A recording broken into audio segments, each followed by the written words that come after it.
कांग्रेस नेता हरक सिंह रावत के 30 करोड़ के बयान पर सियासी तूफान थमने का नाम नहीं ले रहा है। इस 30 करोड़ वाले प्रश्न पर यूकेडी नेता शांति भट्ट ने बताया कि उत्तराखंड क्रांति दल तो पिछले 25 सालों से कह रहा है कि इस प्रदेश को राष्ट्रीय ठगों ने ठग लिया है और इस बात की पुष्टि हरक सिंह रावत ने कर दी और उनकी बात पर त्रिवेंद्र सिंह रावत ने मुहर लगा दी। वहीं यूकेडी नेता आशुतोष नेगी ने कहा कि भाजपा माफियाओं से चंदा लेती है और उसके बदले माफिया जी भरकर प्रदेश को लूटता है। देखिए क्या कहते हैं यूकेडी नेता 30 करोड़ के सियासी तूफान पर। देखिए, उत्तराखंड क्रांति दल तो पिछले 25 वर्षों से लगातार इस बात को बोल रहा है कि राष्ट्र के नाम पर राष्ट्रीय ठगों ने उत्तराखंड को लूट खाया है। अब उसके प्रमाण की पुष्टि हरक सिंह रावत जी ने कर दी है, क्योंकि वो अभी किसी पद पे नहीं है, ना विधायक है, तो दर्द झलक गया। अब उन्होंने कह दिया कि मैंने भी भ्रष्टाचार करके भारतीय जनता पार्टी को 30 करोड़ रुपए दिए। उसकी पुष्टि भारतीय जनता पार्टी के एक नेता ने कहा कि 30 करोड़ नहीं 27 करोड़ दिए और हमने चेक से वो पेमेंट लिया।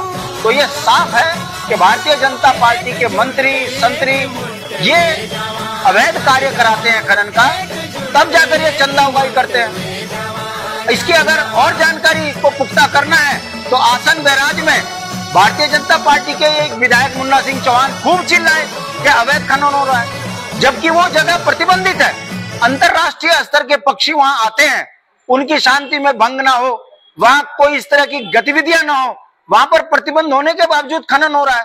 और इसी तरीके से पूरे उत्तराखंड में अगर आप देखोगे तो हरिद्वार, उधम सिंह नगर और देहरादून के अंदर बड़ी मात्रा में अवैध खनन हो रहा है। सांसद संसद में चिल्ला रहे हैं कि भारतीय जनता पार्टी के शासनकाल में अवैध खनन हो रहा है, आम जनमानस का जीना हराम है। और आज ये पुष्टि होती है कि भारतीय जनता पार्टी अवैध रूप से उत्तराखंड के अंदर वसूली का काम कर रही है। हरक सिंह जी ने भारतीय जनता पार्टी को राजनीतिक रूप से नंगा कर दिया है। अब देखने वाली बात है कितने ईडी के छापे भारतीय जनता पार्टी के नेता पे पड़ते हैं। हम अगर बयान दें तो हमारे पीछे पुलिस और भारतीय जनता पार्टी के नेता पूरा राज्य लूट ले तो उनपे कोई कार्रवाई नहीं। ये भाजपा का असली चेहरा है। ये राम के नाम से रामलाल को पनपाते हैं और धर्म के नाम से ऐसे घोटाले कर जाते हैं कि जिसकी पुष्टि इन्हीं के नेता करते हैं। हरक सिंह रावत जी ने कहा है कि भाई 30 करोड़ रुपए वसूली करके आया और भाजपा ने वसूली करवाई। उधर त्रिवेंद्र सिंह रावत जी जो पूर्व मुख्यमंत्री हैं, वर्तमान सांसद है, वो कह रहे हैं कि वो पैसा जो है कैश में नहीं आया, चेक से आया। अब जो भ्रष्टाचार है वो चेक से आया या कैश आया, भ्रष्टाचार तो भ्रष्टाचार है।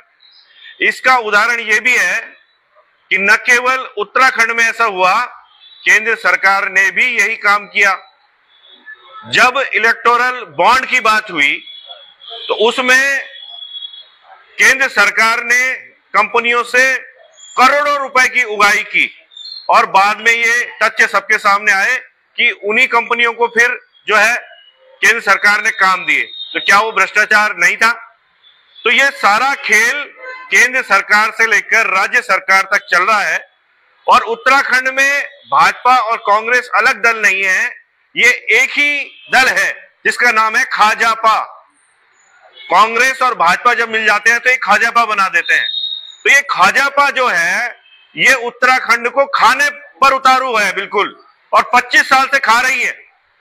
तो हमारा तो इस प्रदेश के मूल निवासियों से अनुरोध है कि अंतिम समय है, अब थोड़ा सा उत्तराखंड बचा हुआ है, ये पौना पौना तो निकल चुके हैं। अगर आप 25% उत्तराखंड को बचाना चाहते हैं तो हमारा साथ दीजिए, उत्तराखंड क्रांति दल का साथ दीजिए।